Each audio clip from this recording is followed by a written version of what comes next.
anasema al-Hafidh an-Nawawi rahimahullah ta'ala, bismillahir rahmanir rahim, babu al-ikhlas wa ihdar an-niyyah, mlango ambao unaelezea ikhlas na kuhudhurisha nia wakati wa kufanya ibada. Ikhlas ayuha al-ahibba, ikhlas ni kuyatakasa matendo kwa ajili ya Allah subhanahu wa ta'ala, au kuitakasa ibada, kuzitakasa ibada kwa ajili ya Allah subhanahu wa ta'ala peke yake. Kwa maana kama ni swala au ni sadaqa au wama ila dhalik, ibada yoyote ya kimatendo na kimaneno, basi hiyo ibada uifanye kwa ajili ya Allah subhanahu wa ta'ala, ndani yake isipatikane ushirika, isipatikane ushirika katika hiyo ibada. Yani kwa maana ukamwabudu Allah na kitu kingine, ukaswali kwa ajili ya Allah na kitu kingine, hapana. Au ukatoa sadaqa kwa ajili ya kitu kingine, au ni mzimu au kadha, au ukatoa sadaqa ili watu wakuone, ambao ni riya, hiyo haifai. Inatakiwa ibada zote ambazo tunazifanya ziwe ni khalisatan lillahi azza wa jalla, umtakasie Allah ibada. Anasema wa ihdari niyya, wakati wa kufanya ibada uihudhurishe nia. Yani kwa maana kama ni swala, lazima uihudhurishe nia kwamba hii ibada ya swala unayoifanya ni lillahi azza wa jalla, ili si kawa ibada yako ukaihamisha katika hali ya kuwa ni ibada ikaenda kuwa ni ada. Tumeelewana vizuri hapo mashekhi? Hii ni ihdharu niyya, inaingia katika hapo. Kwa maana ukawa unafanya ibada inakuwa sasa kama mazoea. Kama ni sunna, mtu kasema Allahu akbar, lakini hujahudhurisha nia kwamba lillahi azza wa jalla, inabidi lillahi azza wa jalla ipatikane ili iendelee kuwa ni ibada, ibaki kuwa ni ibada.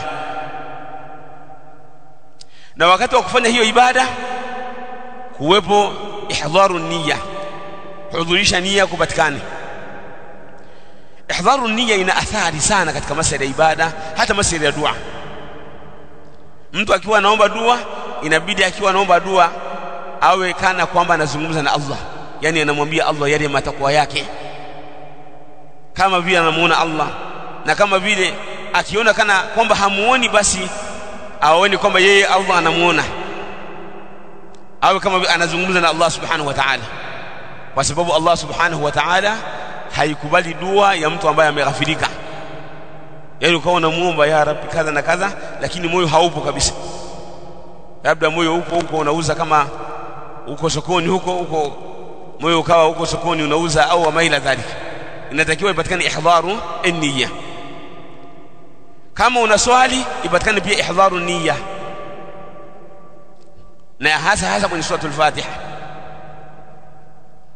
Sheikh al-Islam Muhammad ibn Abdul Wahhab rahimahullah kwenye fawaid surati al-Fatiha akaelezea, akasema kwamba mtu anapokuwa na swali, hasa akifika kwenye ihdina as-siratal mustaqim, ahudhurishe nia na yale maneno ajue maana yake, kwamba ya Rabbi, na kuomba uniongoze katika njia iliyonyooka. Kwa sababu hii ni dua kubwa, niongoze katika njia iliyonyooka na unithibitishe katika hiyo njia. Kwa maana ukifika pale imamu wakati anasoma, na wewe baadaye utasoma, ukifika kwenye ihdina as-siratal mustaqim, uhudhurishe nia ya Rabbi, na kuomba uniongoze katika njia iliyonyooka. Unazungumza na Allah, uniongoze katika njia iliyonyooka ya Allah, na unithibitishe. Yani kwa maana niishi hali ya kuwa ni katika njia iliyonyooka, na nife hali ya kuwa ni katika njia iliyonyooka. Kwa sababu inawezekana mtu ukabadilika kwa Muislamu, lakini baadaye ukarutadi, waliyadhu billah, mtu akawa ni kafir, au akawa ni mubtadi', au akawa ni asi. Huko umetoka ukiwa na msimamo thabiti, umeshika dini, umefika katikati ukauacha msimamo. Kwa miongoni mwa mambo ambayo yanasaidia hii ihdharu niyya, uhudhurishe nia wakati wa nini? Wakati wa kufanya ibada na wakati wa kuomba dua. Hata wale wanaosoma ruqya, mtu akiwa anasoma ruqya au anajisomea mwenyewe, anatakiwa afanye ihdharu niyya, kwa sababu ruqya hapo ni dua. Kwa hiyo wakati unamsomea mgonjwa ayatul kursi Allahu la ilaha illa huwa al-hayyul qayyum, ihudhurishe nia, kwa sababu ayatul kursi ni maneno ya Allah, lakini pia umeyafanya kwamba ni dua. Kwa hiyo unazungumza na Allah ule ugonjwa na yale maradhi na yale mashetani na uchawi au uondoe kupitia hii ayatul kursi. Kwa hiyo lazima uhudhurishe nia kama vile unazungumza na Allah.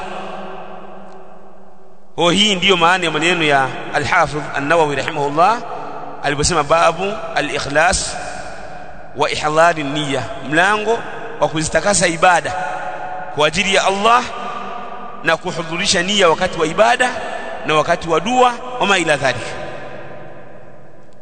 Akaendelea akasema fi jamil a'mal, katika ibada zote za kimatendo, wal aqwal, na ibada zote za maneno, wal ahwal, na katika hali zozote zile ambazo utakuwepo.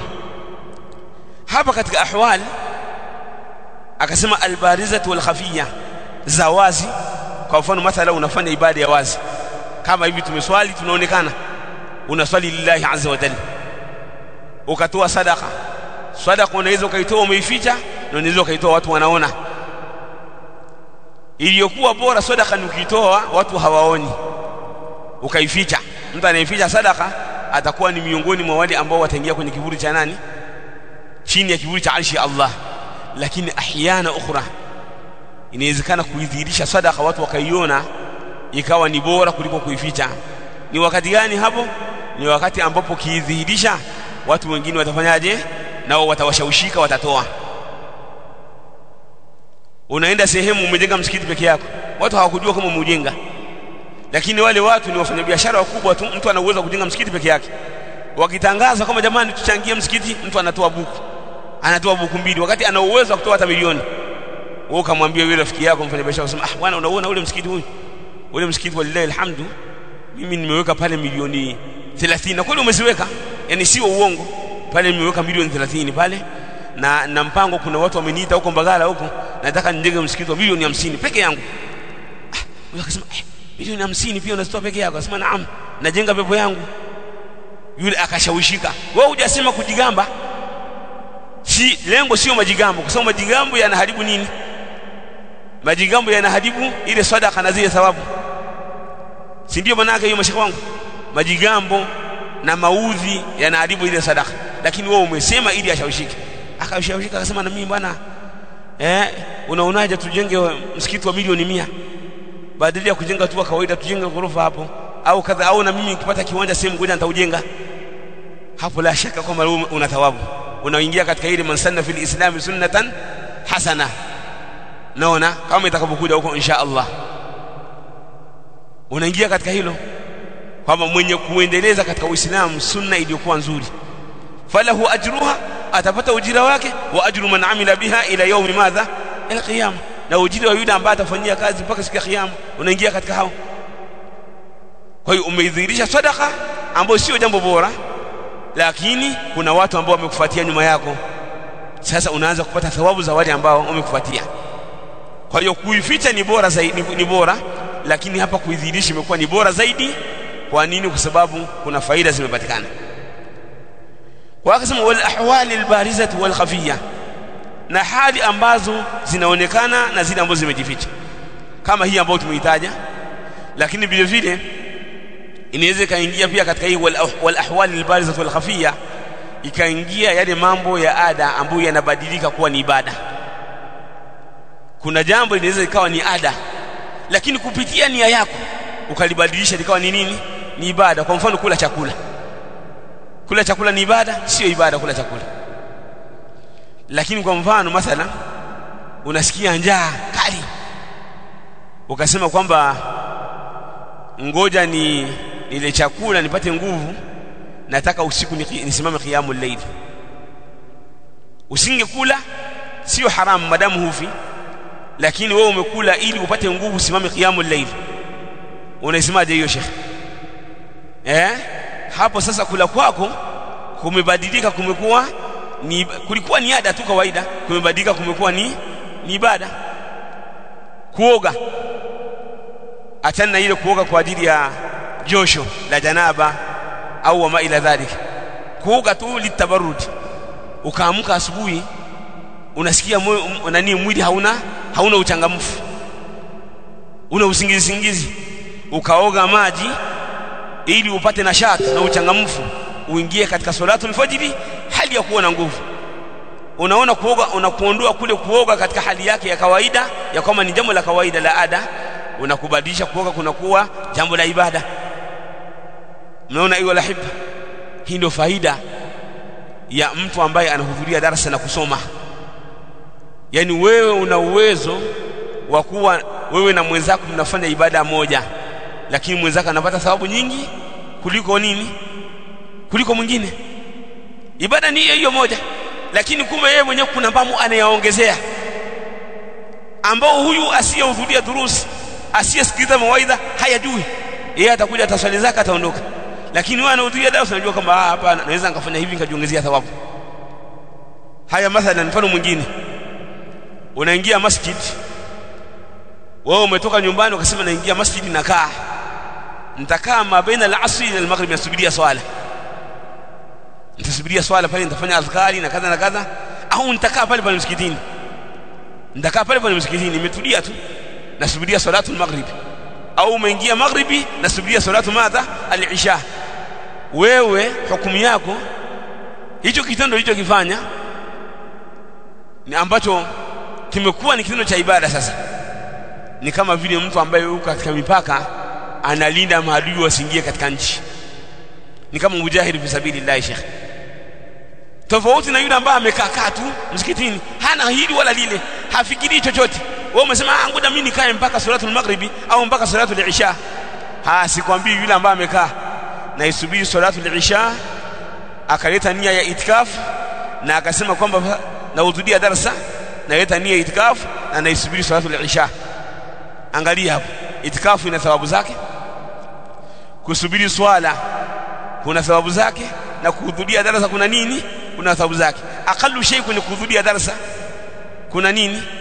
Kuna hija iliyokamilika. Sheikh, Allahu akbar, hija iliyokamilika, hija iliyotimia. Sheikh, si kama unahesabu kwa shaenda hija kwamba wala siendi tena hapa kwa sababu unahudhuria darasa, mimi siendi tena hija.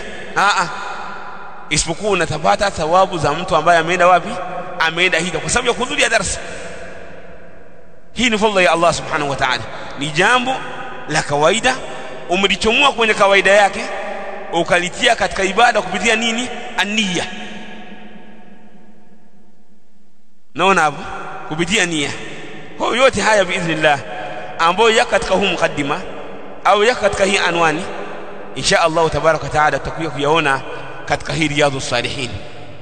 Tunamwomba Allah subhanahu wa ta'ala atunufaishe kupitia hii riyadhus salihin, kama ambavyo ni riyadhus salihin kama ni kitabu ambacho kinakupa mazoezi, naona, ili uweze kuingia katika viwanja vya watu wema, uizoeshe nafsi yako, uinyoroteshe iwe laini katika kumtii Allah subhanahu wa ta'ala, kwamba kila mmoja awe na azma kwamba chochote kile ambacho tutakisoma, kwa sababu hichi kitabu cha matendo, nikisoma hiki nabadilika, nikisoma kile nabadilika. Sio kwamba sasa hivi hakuna dharura, hakuna namna fulani. Maadamu mtume amesema, unachukua sifa ya mu'min. Mtume sallallahu alaihi wasallam akishasema mu'min, yeye anakuwa hana khiari. Ma kana limu'minin wala mu'minatin, hakuwa mu'min mwanamume wala mu'min mwanamke, idha qala Allah wa rasuluhu amran, ikiwa Allah na mtume sallallahu alaihi wasallam wanapokuwa mbitisha jambo, ay yakuna lahumul khiratu min amrihim, kuwa waumini wana khiari.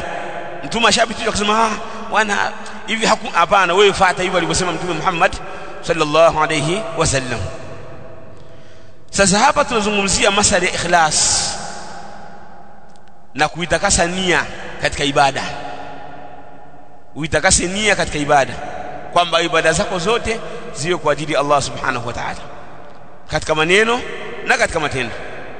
Qala Allah ta'ala, amesema Allah subhanahu wa ta'ala, wama umiru illa liya'budu Allah mukhlisina lahu ad-din, na wala hawakuamrishwa watu isipokuwa wamwabudu Allah katika hizo ibada, mukhlisina lahu ad-din, wawe katika hali ya kuistakasa kwa ajili ya Allah subhanahu wa ta'ala, wamtakasia Allah dini, kwa maana ibada zote wazielekeze kwa Allah subhanahu wa ta'ala. Wakiwa katika hizo ibada na hali ya kuwa wanazitakaza kwa ajili ya Allah subhanahu wa ta'ala, yani hawaielekezi aina yoyote ile ya ibada kwa asiyekuwa Allah. Mtu akiomba dua anamuomba Allah, akiwa na matatizo anamkimbilia Allah, akiwa na shida anamkimbilia Allah, akifanya ibada anamkimbilia Allah, anaelekeza kwa Allah, akichinja ni kwa ajili ya Allah subhanahu wa ta'ala. Aina yoyote ya kitu chochote ambacho kinaitwa ibada akielekeza kwa Allah subhanahu wa ta'ala. Hunafaa, hali ya kuwa ameachana na shirki, anaelekea katika tauhid. Hunafaa, hali ya kuwa ameachana na shirki, anaelekea na nini? Anaelekea katika tauhid. Wa yuqimu as-salah, na wasimamishe sala, wa yu'tu zaka, na watoe zaka kwa ajili ya Allah subhanahu wa ta'ala. Wa dhalika dinul qayyimah, hii ndio dini ya sawa sawa. Kwa maana yote haya, mtu akitoa zaka katika mali yake, ima iwe ni zaka ya wajib, zaka ya mali, au zakatul fitri, au iwe ni zaka ya sadaqa, sadaqa ya khiyari, atoe kwa ajili ya Allah subhanahu wa ta'ala. Ikiwa ni swala, aswali kwa ajili ya Allah subhanahu wa ta'ala, aisimamishe kwa ajili ya Allah. Mambo yake yote ya kiibada ayafanye lillahi azza wa jalla. وقال الله تعالى لن تنالوا البر حتى تنفقوا مما تحبون. نعم إن شاء الله itakuja rukeni kidogo muifuate hii hapa ya kwangu. لن تنالوا البر حتى تنفقوا مما تحبون, na wala hamtopata wema, yani hamtopata uchamungu. Sawa, hamtopata wema na uchamungu hata tunfiqu mimma tuhibbun, mpaka mtoe baadhi ya yale mnayoyataka, mnayoyapenda, yani katika yale ambayo mnayapenda miyatoe kwa ajili ya Allah subhanahu wa ta'ala.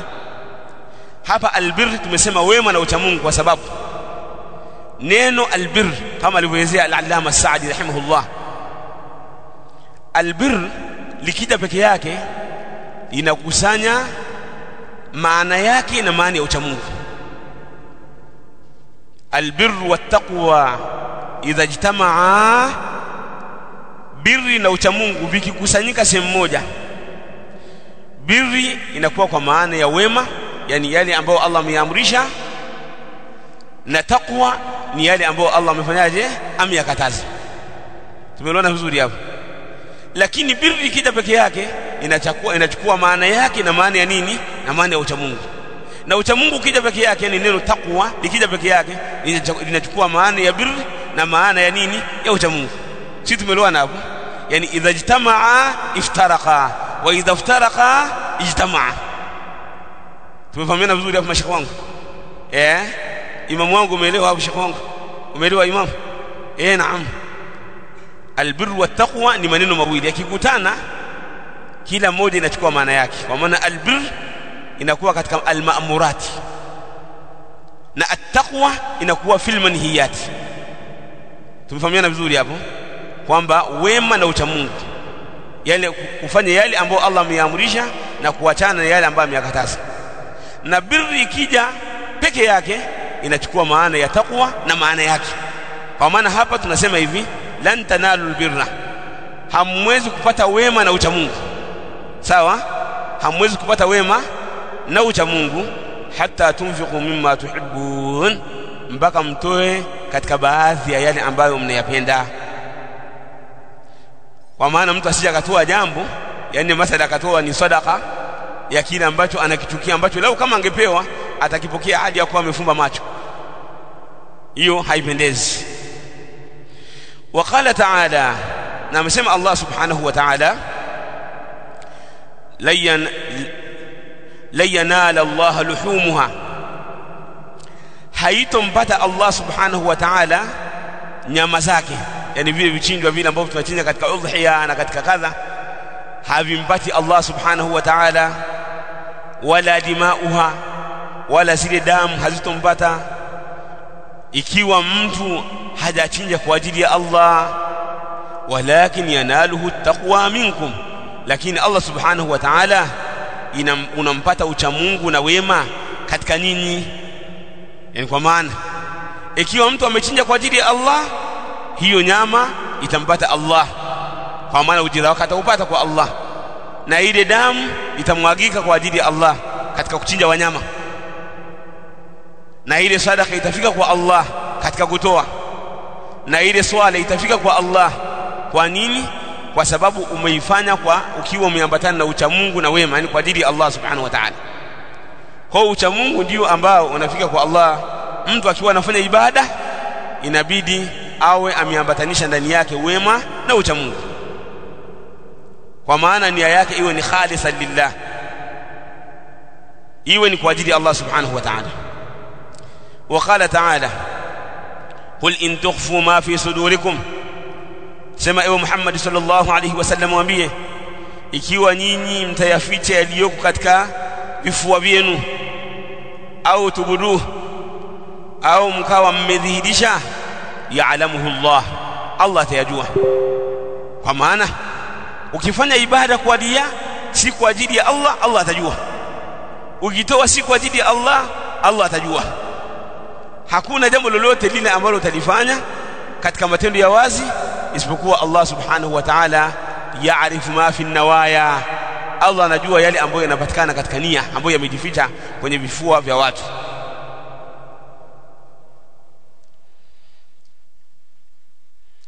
وعن أمير المؤمنين أبي حفص، حديث كتب أمير المؤمنين أبي حفص عمر ابن الخطاب ابن نوفل ابن عبد العزة ابن رياح ابن عبد الله ابن قرد ابن رزاح ابن عدي ابن كعب ابن لؤي ابن غالب القرشي العدوي رضي الله تعالى عنه قال: سمعت رسول الله صلى الله عليه وسلم يقول. عمر رضي الله عنه anasema nimemsikia mtume sallallahu alayhi wasallam anasema, innamal a'malu binniyat, hakika si vingine matendo huzingatiwa kwa nia zake. Innamal a'malu binniyat, hakika matendo huzingatiwa kwa nia zake. Yani wengine utafsiri kwamba innamal a'malu binniyat, matendo huzingatiwa kwa nia. Sisi kwa nini tumesema innamal a'malu binniyat, matendo huzingatiwa kwa nia zake? Tumekadiria hapa, tumeitoa alif na lam. Tulipoitoa alif na lam tukatengeneza mudhafu na mudhafu ilayhi ili maana iwe wazi. Tukakadiria hapa kwa sababu al kikawaida katika nahwu al na tanwin na mudhafu na mudhafu ilayhi vitu vitatu huwa vikutani. Ima neno liwe na mudhafu na mudhafu ilayhi, au neno liwe na tanwini, au neno liwe na nini na al. Huwezi kusema al-a'malun, haiwezekani.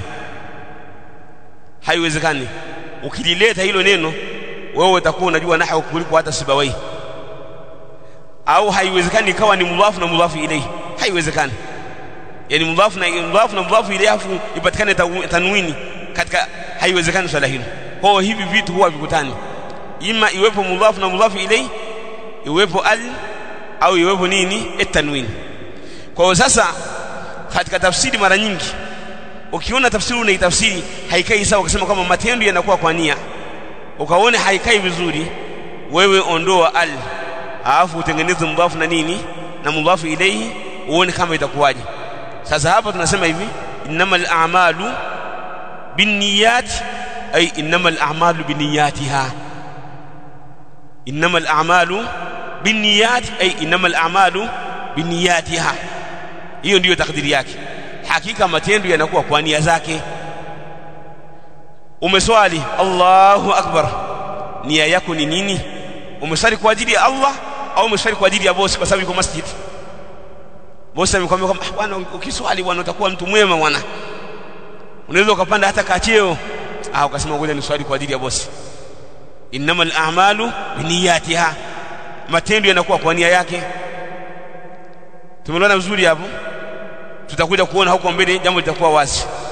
Wa innama likulli mri'in ma nawa, hakika si vingine kila mmoja anakuwa katika lile ambalo amenuia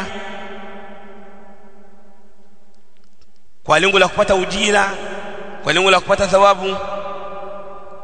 Faman kanat hijratuhu ila Allah wa rasulihi, yeyote yule ambaye kuhama kwake kutoka Makka kuelekea Madina zama zile za Mtume sallallahu alaihi wasallam au hata zama za sasa, mtu akawa amehama kwa ajili ya Allah na Mtume sallallahu alaihi wasallam, fahijratuhu ila Allah wa rasulihi thawaban wa ajra, basi hijra yake itakuwa ni kwa ajili ya Allah na mtume wake, yani kwa maana atapata thawabu na atapata ujira. Tumeelewana vizuri mashekhi? Faman kanat hijratuhu ila Allah wa rasulihi fahijratuhu ila Allah wa rasulihi, yani fahijratuhu ila Allah wa rasulihi thawaban wa madha wa ajra, hijra yake itakuwa ni kwa ajili ya Allah na mtume wake, atapata thawabu na atapata nini? Atapata ujira. Waman kanat hijratuhu lidunya yusibuha, ama yule ambaye kuhama kwake ni kwa ajili ya dunia, wakati watu wanahama kwa ajili ya Allah, yeye kahama, bwana ile sehemu bwana kuna fursa, ile sehemu kuna fursa, unaweza ukakata mkaa ukauza, unaweza ukafiatua matofali kwa sababu bado makazi hayapo, unaweza ukachimba visima, ngoja nihame. Alikuwa hana mpango, amehama kwa ajili ya nini? Ya kupata mali. Au mwingine amehama kwa sababu amepata taarifa kwamba kule kuna mwanamke mzuri, na yule mwanamke hayuko tayari kuhama kutoka katika mji wake, yani sharti la yule mwanamke haiwezekani akahama. Ukimuoa inatakiwa wewe ndio uhame ukae pale. Sasa mtu akaona ansimkose, ngoja bora nihame tu, al-ardhu wasi'a, ardhi ni pana, ngoja nihamie huko nimpate. Huyu kahama kwa ajili ya nini? Wewe mwanamke. Wama ila dhalika, katika mambo au imra'atin yankihuha, au amehama ili mwanamke amuoe, fahijratu ila ma hajara ilayhi, kuhama kwake atalipwa au itakuwa kuhama kwake ni kwa lile ambalo amehamia. Tumeelewana vizuri ayu alahibba? Ni kwa lile ambalo amehamia, muttafaqun alayhi au muttafaqun ala sihhatihi. Rawahu imam almuhaddithin, hadithi ya maipokea maimamu wawili wa hadithi, Abu Abdullah Muhammad ibn Ismail ibn Ibrahim ibn Mughira ibn Bardizbah al-Ju'fi al-Bukhari, wa Abu al-Husayn Muslim ibn al-Hajjaj ibn Muslim al-Qushayri an-Naysaburi radiyallahu ta'ala anhuma fi kitabayhima, katika vitabu vyao viwili alladhaini huma, ambavyo hivyo vitabu asahul kutub al-musannafa, ni sahihi zaidi baada ya Qur'an katika vitabu ambavyo vimeandikwa. Hii ni hadithi ambayo inatuelekeza kwamba kila mmoja anapokuwa amefanya matendo, basi hayo matendo ayafanye kwa nini? Kwa ajili ya Allah subhanahu wa ta'ala. Akiyafanya hayo matendo si kwa ajili ya Allah, basi yeye atalipwa au atakipata hicho ambacho ni kwa ajili yake amefanya.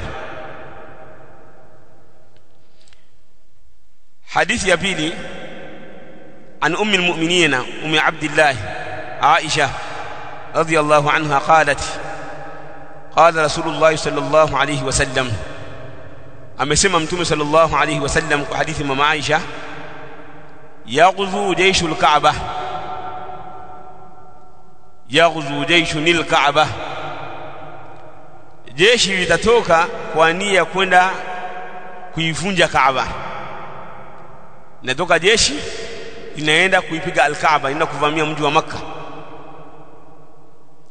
Fa idha kanu fi Baida, mala wakati wanatembea wako katika eneo la Baida as-Sahara, wako jangwani, Allah subhanahu wa ta'ala kwa sababu ya yale maovu yao, wakiwa katika hiyo Baida min al-ardh, yani Sahara, wakiwa katika jangwa, katika ardhi,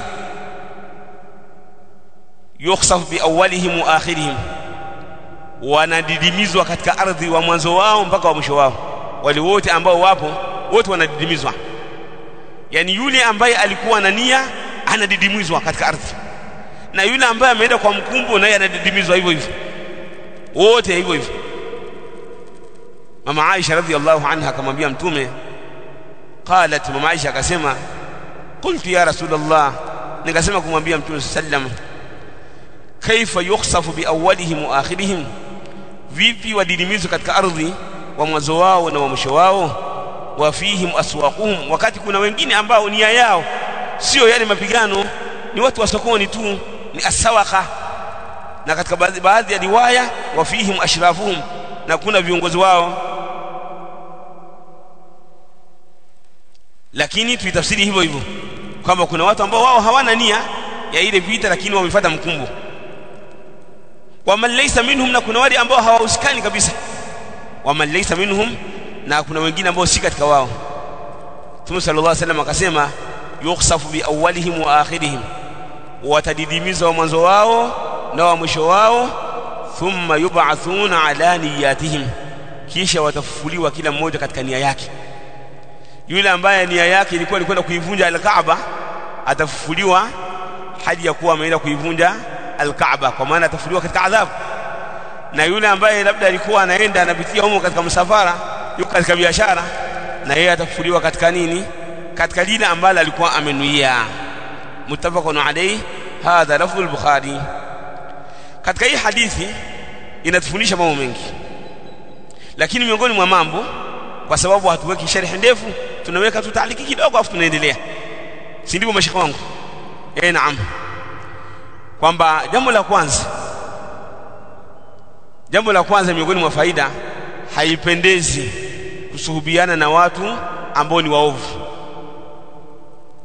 Haipendezi kusuhubiana na watu ambao ni waovu.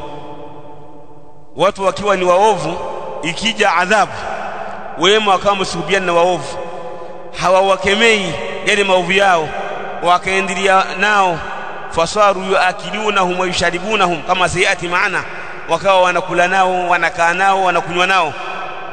Ikija adhabu inaanguka kwa as-salih na at-talih, muovu ataipata na mwema ataipata. Thumma yuhsharuna ala madha, ala niyatihim, wote watafuliwa katika nia zao. Kwa haipendezi watu kukaa na watu waovu. Mtu inabidi achague mtu wa kukaa naye, na watu wa kukaa nao ni watu wema.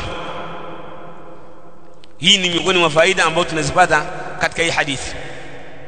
Lakini miongoni mwa faida ambazo ni ya wazi, na ndio sababu ya kuitaja Al-Hafidh Nawawi rahimahullah, ni kwamba mtu awe na nia njema katika mambo yake yote, hata kama ni mambo ya kidunia.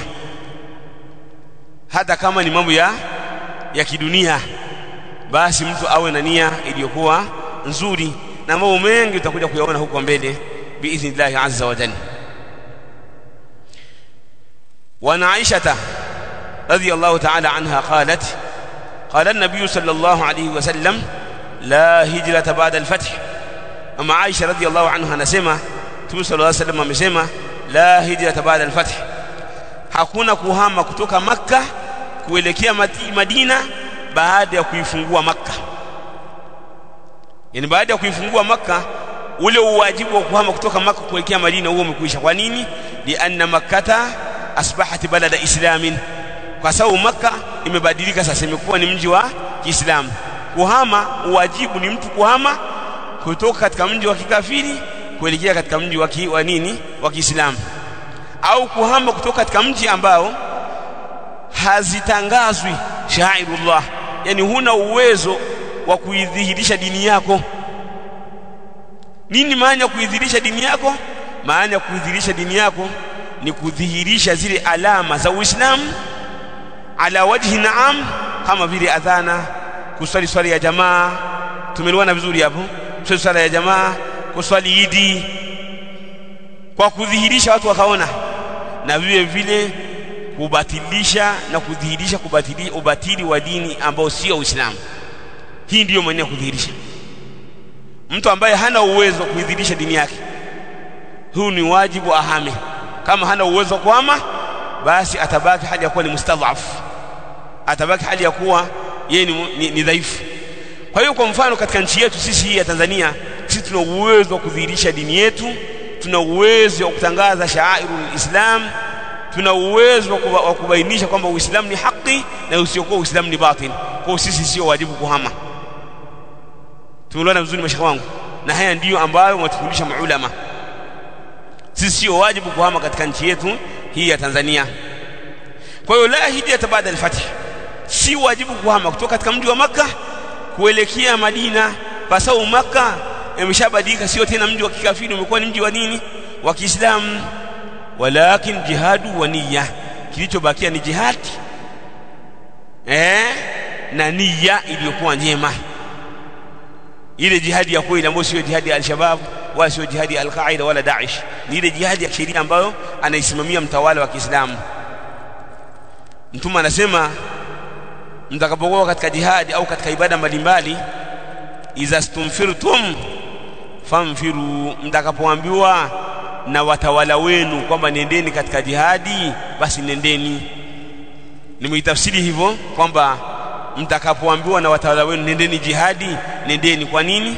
Kwa sababu mwenye mamlaka kwa makubaliano ya wanachuoni tangu zama za mtume, tangu zama za maswahaba mpaka zama zetu za sasa, anayetangaza jihadi ni mtawala, sio shekhe wala sio ustadhi wala sio watu kuchagua kikundi fulani kikatangaza jihadi. La, anayetangaza jihadi ni mtawala, mtawala wa nchi, anaitwa rais au anaitwa khalifa wa nchi fulani au anaitwa ni mfalme wa Kiislamu, ndiye ambaye anatangaza jihadi.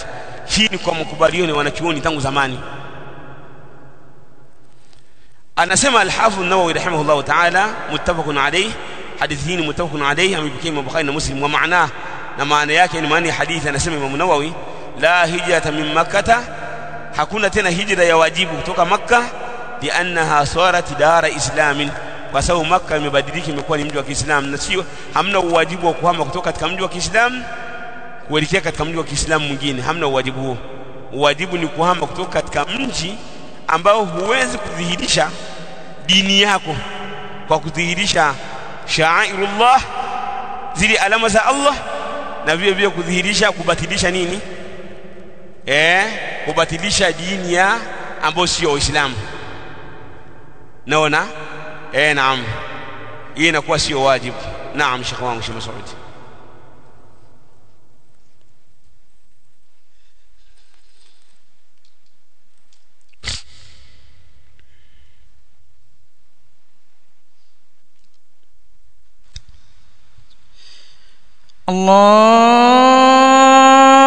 الله أكبر الله أكبر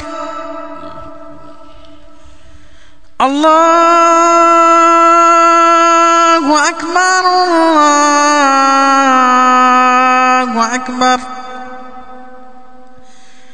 أشهد أن لا إله إلا الله أشهد أن لا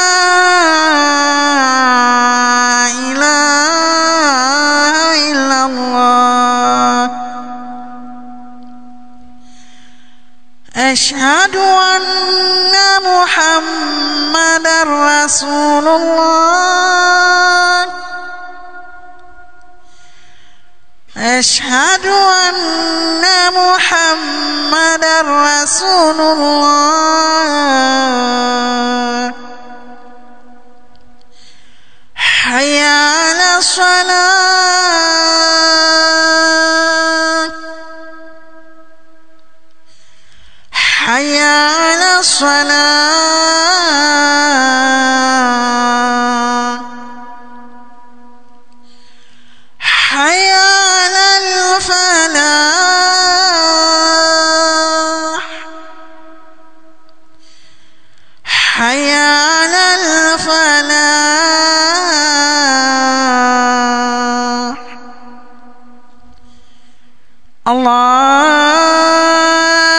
الله أكبر الله أكبر لا إله إلا الله.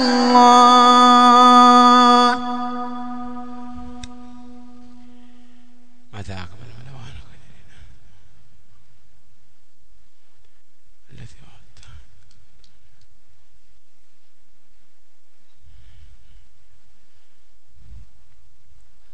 في كم دوسر وتنشتوها.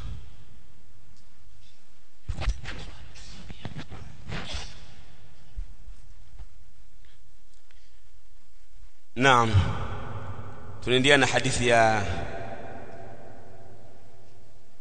وعن أبي عبد الله جابر ابن عبد الله الأنصاري رضي الله تعالى عنهما قال: كنا مع النبي صلى الله عليه وسلم في غزوة فقال: إن بالمدينة لرجالا ما سرتم مسيرا ولا قطعتم واديا إلا كانوا معكم حبسهم المرض، وفي رواية إلا شركوكم في الأجر.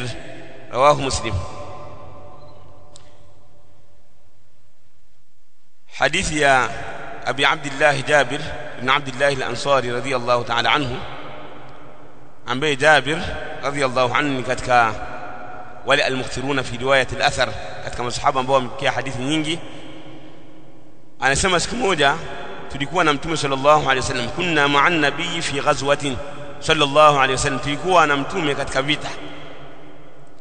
Faqala Mtume sallallahu akawaambia masahaba, angalia jambo la mtu kuwa na nia iliyokuwa safi, yani nia hata kama hujafanya matendo, yani hukuweza kufanya matendo yaliyokuwa mema, lakini kwa sababu ulikuwa na nia njema, kwa sababu ulikuwa na nia iliyokuwa nzuri, kama na mimi natamani ningekuwa na uwezo ningefanya, Allah subhanahu wa ta'ala nakulipa kwa ile nia yako, hujafanya lakini unalipwa.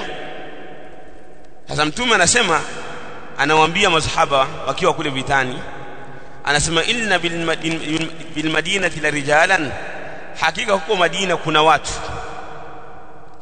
ma sirtum masira, hamjaenda mwendo wowote ule, wala qata'tum wadiya, na wala hamjakata mabonde mkapita milima mkapita mabonde, illa kanu ma'akum, isipokuwa walikuwa pamoja na nyinyi katika ujira na katika kupata thawabu, wako pamoja na nyinyi.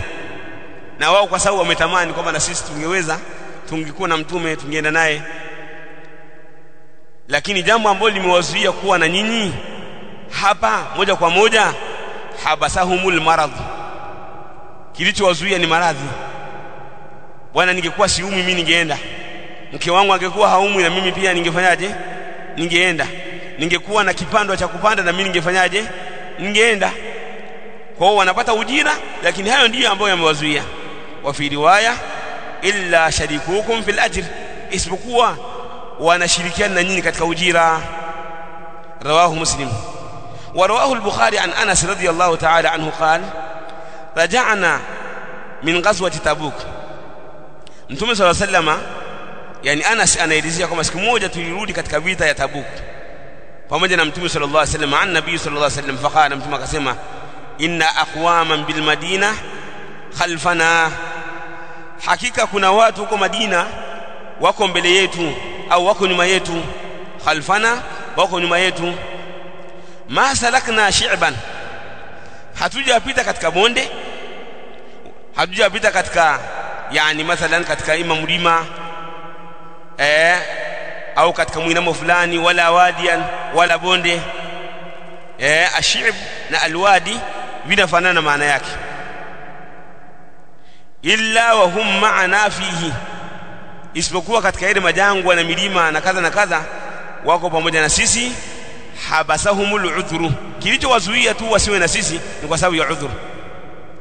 Na katika vita ya Tabuk, mnakumbuka mashekhi wangu, kuna wale watu wale ambao walikuja wanataka waende na Mtume sallallahu alayhi wasallam vitani katika ile vita ya Tabuk. Walikuwa hawana mali ya kwenda, walikuwa hawana vipando vya kupanda, hawana chochote. Wakaja wakasema, ya Rasulullah, sisi tuna nguvu za kupigana na maadui, tunakuomba ya Rasulullah. Mtume akasema, la ajidu ma ahmilukum alayhi, sipati kipando cha kuwapandisha, sipati. Naona wakaondoka kwa Mtume sallallahu alayhi wasallam, ayunum tafidhu min ad-dam', wakaondoka hali ya kuwa wanadia alla yajidu ma yunfiqun, kwa sababu hawajapata cha kutoa, hawajaweza kwenda. Basi wakarudi kwa Mtume hali ya kuwa wanadia, kwa hiyo hawakutoa na wala hawakwenda. Tumeona vizuri mashaka wangu, hawakutoa na wala hawakwenda. Kwa hiyo hawa wakashirikiana na wenzao katika ujira.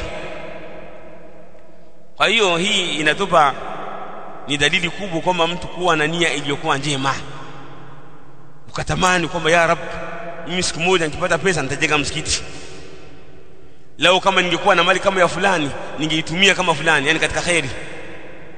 Huko mbele tutakuja kusoma hadithi kwa sababu huu mlango unafanya ijmali, lakini kuna milango huko itakuja kutajwa kuelezea kitu kimoja kimoja. Itakuja kuelezea wale maskini wawili ambao wamefananishwa na matajiri wawili. Maskini wa kwanza amemuona tajiri akifanya maovu kupitia mali yake, anaenda kwenye madisko, anaenda kwenye makasino huko, makamali na kadha na kadha, kwenye kamali, kwenye mambo ya nini, mambo ya ufuska. Na yeye maskini akatamani kama ningekuwa na mali ningeifanya kama huyu, kwa maana mimi ningeenda kwenye disco, ningekunywa pombe, ningekwenda kwenye makasino na maila dhalika, kote ningeenda. Huyu ni kama yeye, tumeelewana hapo, yani katika madhambi. Na maskini mwingine akamuona tajiri anajenga msikiti, madrasa, anawadhamini maimamu, maustadhi wa maila dhalika, mambo ya khairi, anawasaidia mayatima, wajane, watu wasiojiweza, mabarabara, anajenga mahospitali, anasaidia wagonjwa kununua dawa. Wewe maskini akasema na mimi ningekuwa na hela ningeitumia kama huyu. Mtume akasema fa huwa fil ajri sawa, na yeye katika ujira atakuwa sawa sawa na yeye. Haya ni mambo kwamba wakati wa kufanya khairi uwe na nia iliyokuwa nzuri, na vile vile utamani kufanya mambo ya khairi ili upate ujira mbele ya Allah subhanahu wa ta'ala. Tayib, kwa inshallah katika darasa itakayofuatia biidhnillah azza wa jalla tutaanzia hadithi ya 5 an Abi Yazid Ma'an ibn Yazid ibn al-Akhfash ibn al-Akhnas radiyallahu ta'ala anhum wa huwa wa abuhu wa jadduhu sahabiyun. tutaanzia katika hadithi biidhnillah azza wa jalla. wallahu ta'ala a'la wa a'lam, wa sallallahu wa sallam wa barak ala sayyidina Muhammad wa ala alihi wa sahbihi ajma'in, walhamdulillahi rabbil alamin. Hii ni Wajawema Online TV. Hapa ni elimu tu.